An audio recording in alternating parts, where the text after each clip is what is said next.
Hi.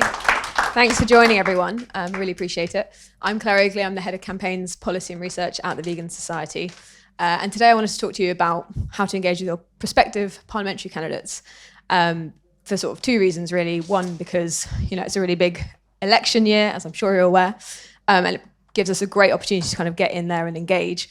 And then secondly, I think because a lot of people, especially activists, can get quite disheartened, completely understandably, when trying to engage with the process. It can be kind of, very opaque and kind of, disheartening, essentially. So I wanted to give inject a bit of enthusiasm, hopefully, although you might disagree, but hopefully you will, find it more inspiring.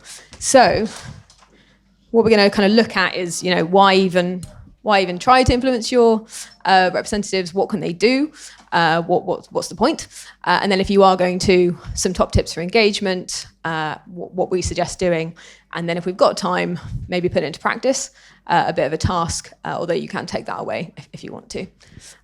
Cool, but before we get into that, I thought I should say a bit about why I'm talking about it. So my background is actually in corporate lobbying. So I've been at the Vegan Society for just over 2 years now.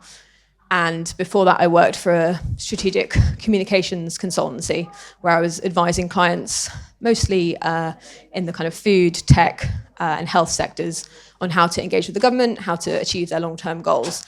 And I was there for nearly 5 years. So all of this obviously kind of building into that experience. But it was always my intention in the long term to bring those skills into the vegan movement, which is what I'm doing now. So hopefully that explains why I'm talking to you at all. And before that, we kind of get into the meat of it. Not very vegan, but the body of what I'm going to talk about.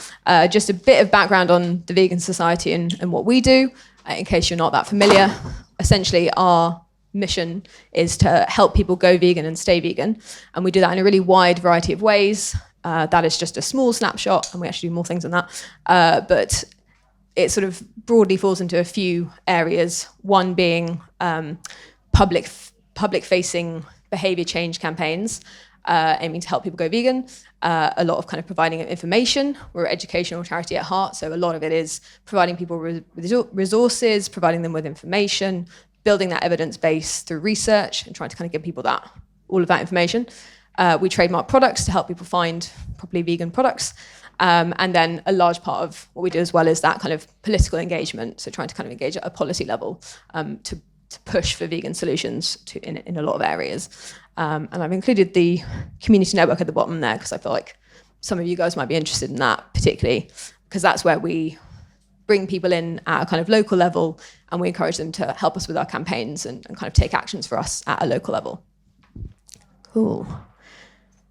So just a kind of brief visualization to kind of get you in the headspace. I'd like everyone to kind of think about if you were an MP or if you were running for that office, what your day-to-day might be like, because it's probably a bit removed from a lot of people's day-to-days. And I think broadly speaking, at least in my experience, I found mostly MPs and people who go into public office do it because on some level they want to help change something. Not everyone, but I would say a lot of them, that impulse is there. But they do have, very, very busy schedules. Often they are working a kind of quite heavy Westminster workload, and then they'll kind of go home to their constituency and, be kind of taking on constituency casework. So they're getting a lot of emails all the time, so kind of potentially hundreds per day. They might be working like 80-hour weeks. They might be working at the weekend. They might also have a family, or do other kind of jobs as well. And I would say, something similar is true of candidates who are running to be MPs as well. Often they are councillors as well, or they are, have a full-time job, or they also might have a family. So there's a kind of lot of pressures on them. And I think it's kind of helpful to think about that when you're trying to influence, to be in that headspace of like, what are they experiencing? How can you cut through that? How can you, try and influence and be aware of what they might be dealing with? Because it's just going to make you able to influence them a lot better if you've kind of understood that. So,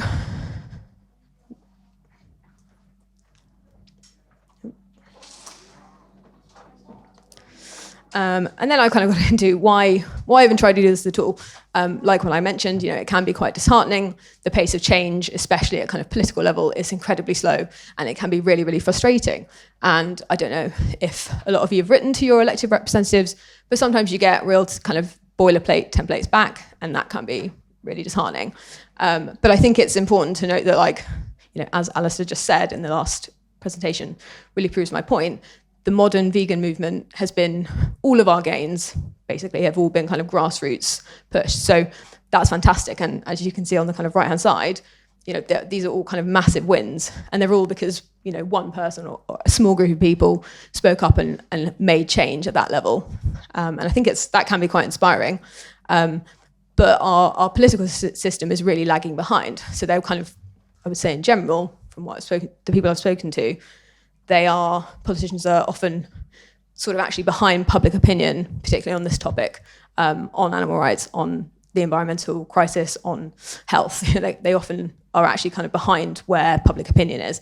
So that, to me, is a really good indication that we should be pushing there. Even if we feel it's frustrating, we need to kind of be getting through to them because they aren't, even at where public opinion is. And then kind of secondly, it is a election year. We are expecting a new government, a new kind of governing party potentially. So that is going to create a large amount of change. It'll be a whole new set of people in office.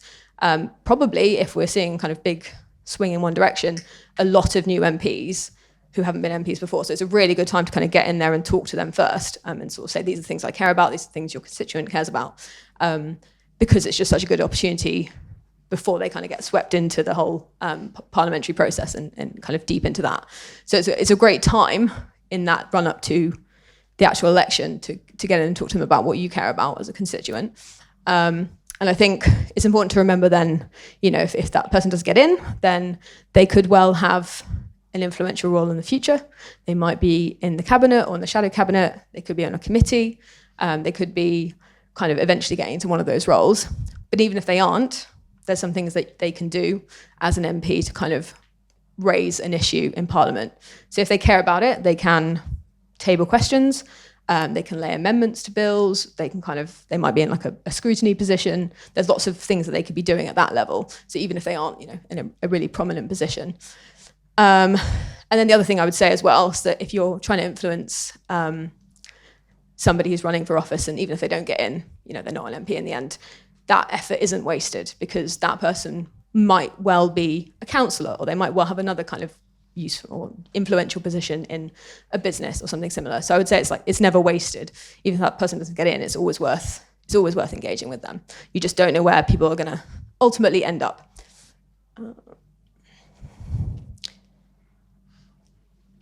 So my kind of top tips for engaging with them, I would say it's really important to have a very clear ask, like what do you want from them? Like I said, they get hundreds and hundreds of emails a day, and if there isn't something really concrete that ideally they can do easily and quickly, it is going to get lost. They are getting just such a deluge of information all the time. I'd say make it really clear, as short as you possibly can. This is where it can be helpful to be part of a sort of more formal organisation, or take your cue from them, because they will probably have a template you can use or pre-arranged asks that might be helpful. So something that you can just kind of take. But the second part of that is absolutely make sure it's personalised to you, and ideally, your local area. Is there something that it's really, really important to get like that personal story across, of like, why does this matter to you particularly? Like, how has it affected you? What do you want to see as a person? Because like I said, if they're getting hundreds and hundreds of emails, one template that's just kind of with a lot of other people sort of looks very similar, they'll go, yes, okay, cool, but I've just got loads and loads of these. The one thing that's going to cut through is that kind of personal story of like, why does it matter to me? And they are human after all, so there's going to be a couple of things that resonate. It will be things like, this is a personal story of my constituent, this is something in my area that I should be knowledgeable about or kind of involved in, and then volume. If they get enough of the same types of asks, same types of kind of requests of people, they are going to start paying attention. I remember during the pandemic, when I was monitoring, a lot of the MPs were asking to sort of release the lease, free up the golf courses so that people could go and play golf. And it was clear that they were getting this message over and over again. And a lot of them said that, I get the 3Gs, God, golf, and what was the last one? Gyms. Those are things people want, and that was the things they were getting just the largest volume of. So they were out there and they were saying in Parliament, please, government, can you make sure these things are prioritised? This is what people care about. This is what my constituents want. So yeah, and I'm not going to promise they'll always do what you want. They've obviously got their own agenda, their own interests, but they do, I could see quite clearly from those examples, they do listen to what's coming through. And it is volume and it is kind of personal stories. And then one of the most important things I'd say, if you get a chance, try and meet them in person, go into their surgery, talk to them, prepare in advance, like similar way that you would with a approach that we're going to look at drafting. Or if you can attend a hustings, if you've got a local hustings with all the prospective candidates, go to that, ask a question. That's much, much more memorable than, another email template. So if you can kind of go and ask a relevant question, the hustings is another way they kind of work out what their constituents care about, what questions they're getting. So if they get enough of those, they will start paying attention to it. I said follow-up as well. I think following up is underrated. If they've said they're going to do something for you, like check in again a couple of months later, that is probably the thing that nudges people the most. So like always just a follow-up, even if they come back and say something quite, I don't know, bland, and you think, oh, this is a template question, go back again and say, like, actually, I just want to check if you are able to commit to this. I just want to kind of dig in a bit more to that point, and that is probably going to get you more of a response. And plus, it's just more memorable. The squeaky wheel gets the grease. That's the idea. Okay, I don't think we might actually have time for this task. I was going to suggest that if you want to, you could draft a bit of a task to ideally your prospective parliamentary candidates, and you should be able to find their information online if they are already campaigning or if they've been announced. And if you can't, then it's always worth writing to your current MP. And I've mentioned having a bit of a hook, so ideally like a new piece of information that you want to share, something that's happened to you, that type of thing.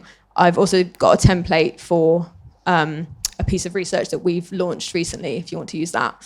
So this was we wanted to basically understand what the savings to the NHS might be if everyone was to have a plant-based diet. So very much the kind of health argument, and we wanted to kind of raise that up the agenda and sort of propose it on a much more macro level, like we should be making these changes to help the NHS in the long term.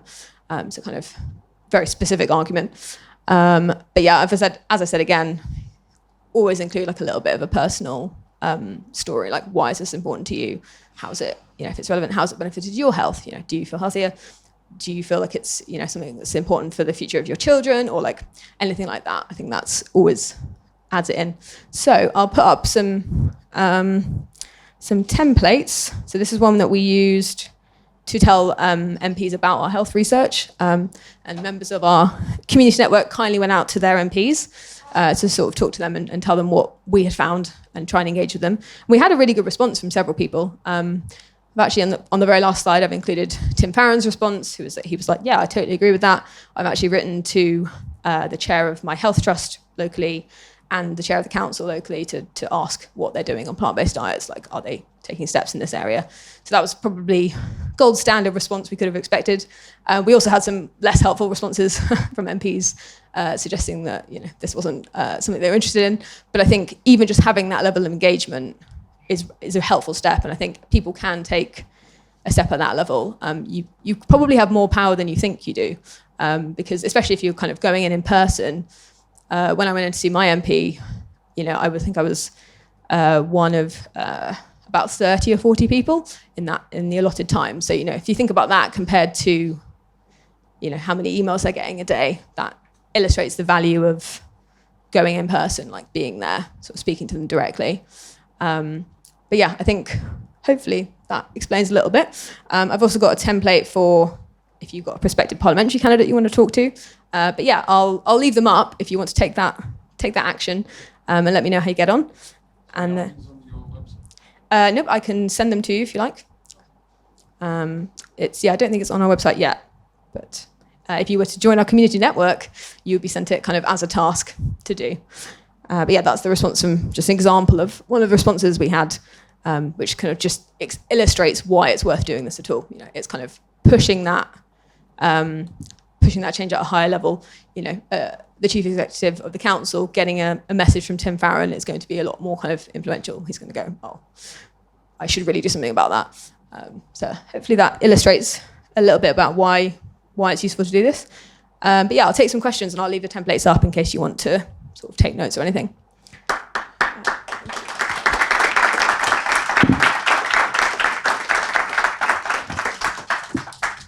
Any question? Yeah, go ahead. I'm Rising. One of the things we do is we run the plant-based councils campaign, and we're organising people to do lots of different things, other campaigns as well. But the point is that the challenge has been, what do we get MPs to do?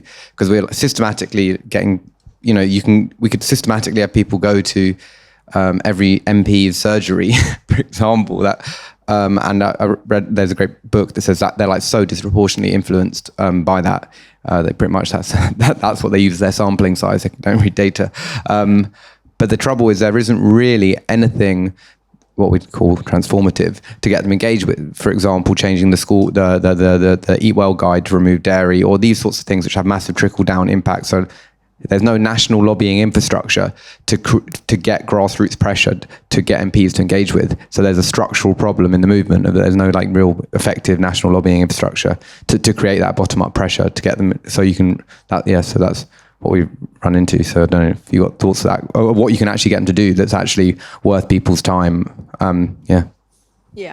Well, I mean, that is a kind of structural, like you said, a structural problem with the whole government, the way we're governed, and the way we kind of govern ourselves as a country. And it's sort of intentionally, you know, opaque. The power is intentionally reserved to the cabinet and that kind of small group of people. So yeah, like as a backbench MP, the things you can do are limited. It doesn't mean you can't do anything, but I would say you're kind of wanting them to talk about it in Parliament, to kind of talk to ministers, to write to ministers, so like Tim Farron did, to try and like put the pressure on them, to table questions that the department has to answer, because that's something they'll have to do. That's something the department would have to do if they receive a kind of formal question. It's kind of asking questions in Parliament, so in the kind of question and answer sessions that the departments do. And I think in general, you're kind of ideally wanting to influence the cabinet the most. So pressure on the kind of current shadow cabinet ministers is going to be more effective. Writing to them directly, getting your people to answer consultations is a big one, because that's somewhere that the organisation is already asking for views. So you've got an open door. And so something like the kind of DEFRA labelling consultation that's coming up soon, that I'm sure Amro can say much more about, that sort of thing is particularly influential, because enough people responding to that, the government we hope will pay more attention to it. So just to give you an example of that, one of the things that when I was in consultancy, it wasn't actually me, it was another team, but they were working with the Stop Ivory Coalition, and it was about the kind of particular consultation that the government was doing at the moment about the sale and import of ivory. And they obviously want to stop it. That's the whole point. So one of the things they did was build a tool that enabled ordinary people, their supporters, to just kind of take them straight through, answer the consultation. And I think they received like 10,000 responses to this consultation or something. And I'm not saying it's the only thing that made that change, but it definitely had an impact. And it's probably the closest I can draw to a direct line impact that I know of.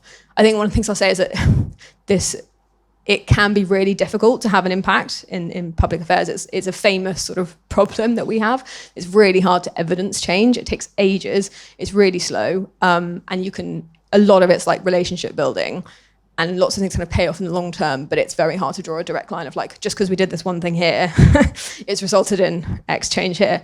The best you can do is kind of keep building relationships. You know, hopefully someone will end up somewhere influential in the future, and you'll have a good relationship. So there are some people that we know who are currently shadow ministers, and we hope that eventually they will be minister. And then we've already met them. We have a direct line. We can say, you know, this is someone who knows me, knows our issues, and will hopefully engage. But yeah, it is a slow and very painful and frustrating process. But I think it's essential, because these are the people that are making decisions on that kind of macro level. So we don't have an option to not try. We have to, because the alternative is, you know, there are animal agriculture organisations and lobbies that are already there. They've got foot in the door. They're in the right rooms. They're talking to the right people. So I don't think we've got an option to ignore it as an avenue. I think we have to try. And I do think en masse, enough people coordinated in the right way will have an impact. So through things like our community network, through other kind of like plant-based councils, that sort of thing directed the right way, enough people saying the same thing, I think it ultimately will have an impact. Sorry, it's a very long response to your question. Any more questions?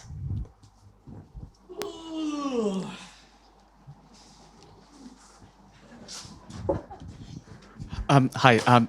I don't know much about the external affairs, but from an internal standpoint, how do you balance the demands placed by the donors in terms of outputs coming from the work that you do? Sorry, which donors? So you'll have donors who are funding this campaign, for example. Oh, so yeah, we actually don't have donors. Well, we do have donors, but it's not our kind of main revenue as an organisation. Okay. Is that what you're asking internally? Yeah. So even if for other organizations who are working on public policy, how do you kind of, it seems like there is no clear line between this is the action and this is the outcome. How are they going to balance the demands placed by the donor saying, okay, this is what we gave the money for, where is the output? Mm.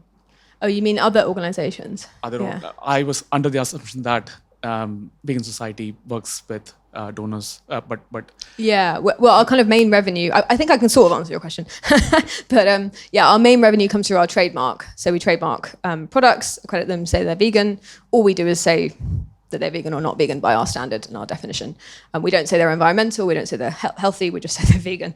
And that funds the majority of our work, although we do accept donations, gratefully, but it isn't our kind of biggest funding source. So I guess because we've got clients, that's something to balance. They pay us. It's a slightly different relationship because they're paying us mainly for a service. But I suppose that's something to have in consideration. And yeah, it's such an interesting question. Yeah, it's not something that I guess sometimes we have members ask for things and we raise them in, and we have to balance them with like what our strategy is. So we've had members ask us to do things that we don't feel is, in line with our overall strategy or particularly helpful for our strategy. And I do think that has to come first. The plan, rather than what one particular, or even a small group of members wants. But yeah, that's probably the closest I can think of to that situation. But if you've got a particular example, I'd be fascinated to explore it more maybe later. Any other questions? Okay, apologies because this isn't a question. I know it's really annoying when people in the audience go on the soapbox, but because you mentioned the welfare labeling, I've plugged this, I think, to a lot of the people in the room already, but I just wanted to mention again, I've written up with the support of several UK animal welfare policy people, some suggested answers to the current DEFRA consultation and shared it in the opportunities chat that we all have access to here. I'm sure maybe the Vegan Society has its own suggestions that would be good to share. Yeah. Ben, you have my phone number. Happy to share these around Animal Rising or to pass the Vegan Societies on. I think that's like a high impact opportunity. Yeah. Well, we'd love to see that. Yeah. So we as an organisation don't broadly work on animal welfare. It's something we're abolitionists, so we don't, and also just kind of time wise, we don't have time to kind of do that and the vegan stuff. But we think this is a particularly good example of something to respond to because it's DEFRA, it's the Agriculture Department asking what should we do on labelling. It's probably the best possible option we'll get to influence it. So we are going to encourage our network members to respond. Probably at the moment, the plan is at a very high level. We think people should have more information. Yes, we agree with more information, more labelling. But if you've got better suggestions that we can share that are more kind of policy based, then yeah, absolutely, we'll take that and share that with our network. Gratefully. We can maybe talk. Yes, please. Yeah. I would love to, give something kind of more concrete than what we currently got. Anyone else? I was maybe just going to clarify the kind of the point of my question was saying we don't actually have any real actual vegan lobbying infrastructure at like the national level, and it's shit. I agree. Yeah, and like it's something that we actually need to have. Yeah, and this is making everything very, very hard, and that's something that is one of the key pieces that we're missing that needs to exist as soon as possible. Yeah. So that was the kind of the point yeah. I was making, hidden by my question. Yes. No, I totally agree with you, Tom. That's exactly was my analysis and why I went into this job and this line of work. I totally agree. I think as a movement, we're really lacking coordination at that like higher level and knowledge of what to do and where to direct those efforts. And it's something I'm hoping to bring in a small way to the Vegan Society. I would like it if we played an even bigger role there. I've actually just hired a policy manager for that purpose, so that to try and do more coordinated engagement. But like I said, we need people behind it, and we need kind of people actually on grassroots at local level, because there's only so influential an email from me is going to be to kind of ministers or whoever. So yeah, I just basically totally agree, and I think it's worth more conversation.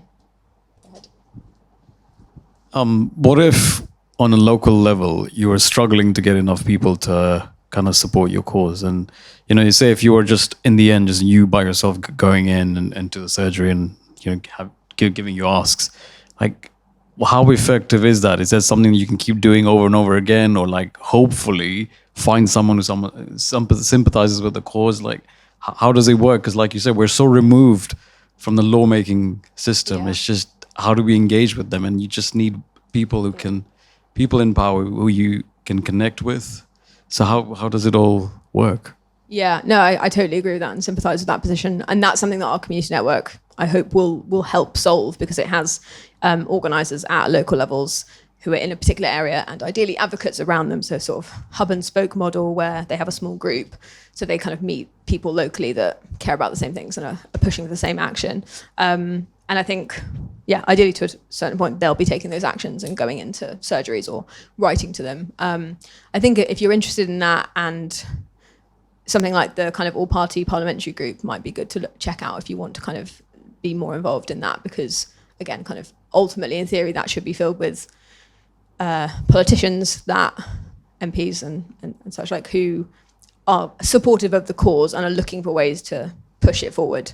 And I am expecting in the next, so we've not got, unfortunately, just not got that many vegan MPs. Like I said, it's behind. They are behind, lagging behind where the kind of population is. But I do think in the next election, it's highly likely that with a swing, we'll get more people, first of all, probably more vegans. I know one who's standing for office who's probably, hopefully, going to win. And, I do think that will go up. I would expect it to. And I would expect just in general, the broad swing to be towards people who are more favourable towards what we're asking for. And therefore, that type of group to then grow in size as well. But who can say? Thank you. Sorry, go ahead. Yeah. Who's that vegan who's standing for election?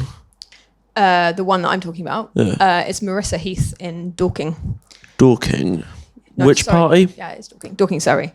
She's Conservative, but I think it's quite a stronghold of the Conservatives. And she actually is the CEO of the Plant-Based Alliance, so she's quite like active in the space.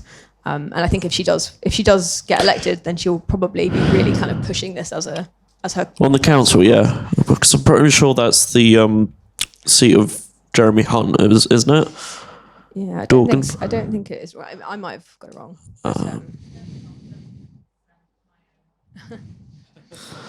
Fingers Thank crossed you. to unsee him. Fingers crossed we'll get him out. Yeah. Thanks. Cool. Cheers. Cool. It's break, but if anyone who needs to leave can leave, but we'll continue until people have questions.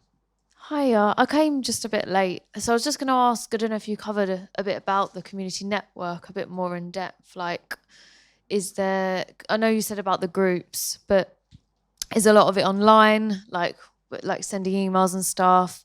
Is it a mixture? Is it up to you how much time you dedicate and what you decide to do, whether that be like grassroots stalls or opposed to how does that kind of work? And what support do you get as well?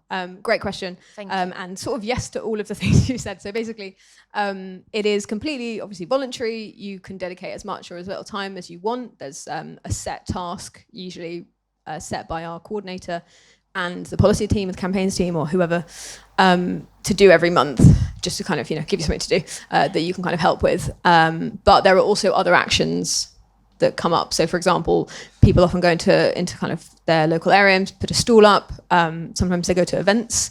Eventually, we would love people to be doing talks at like sustainability shows and things. But at the moment, it's very much, kind of a lot of online actions. So it might be signing a petition that we've set up. It might be writing to your MP. This was one of the tasks that we set them like last month. Sometimes it's like respond to this consultation. Sometimes it's take a campaigning activity. We might have like leaflets for a new campaign, and we want them to be dropped to particular areas in the local vicinity.